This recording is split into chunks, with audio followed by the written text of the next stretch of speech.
24 janvier 2009, 1000 hectares, soit la moitié de la forêt communale de Rion-des-Landes, se retrouvent à terre. Un désastre, un traumatisme pour les Rionnais et de sombres années en perspective pour le budget de la commune, privée de lucratives et régulières ventes de pins maritimes. Nous sommes passés d'un centre de profit à un centre de coût. Chaque année, à peu de choses près, pendant des années, en tout cas, c'était entre 400 et 500 000 euros par an de recettes pour la commune, rien que la commune de Rion. Et aujourd'hui, compter sur à peu près 150 000 euros de subventions entre le budget principal, le budget de la commune, qui aide le budget annexe, puisqu'on a créé un budget pour avoir la vérité des coûts, le budget de la forêt. Commence alors un chantier colossal à fond perdu pour la commune de Rion-des-Landes. On a mis 4 ans et demi à nettoyer toutes les parcelles, ramasser tous les chablis. La priorité a été d'abord de ramasser les bois les plus anciens.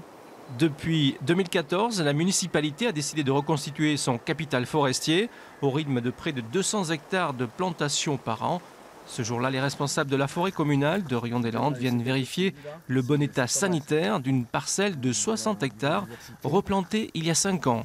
On a perdu en gros une génération due à la tempête Klaus de roulement.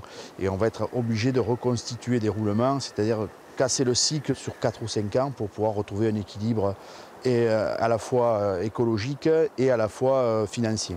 Côté finances, l'équilibre du budget forêt sera effectif en 2019, dernière année de reboisement, et les premiers bénéfices envisagés d'ici une dizaine d'années avec les premières ventes de coupes d'éclaircies. On n'était pas obligé, mais on était tenu pour les générations suivantes. Ça fait partie, on a l'habitude de le dire, dans les Landes, de l'assurance vie de la commune qui est la nôtre. Et je sais que tous les habitants sont sensibles à devoir reconstituer le patrimoine qui est le leur. En 5 ans, 1 million de pins maritimes ont retrouvé leur forêt à Rion-des-Landes.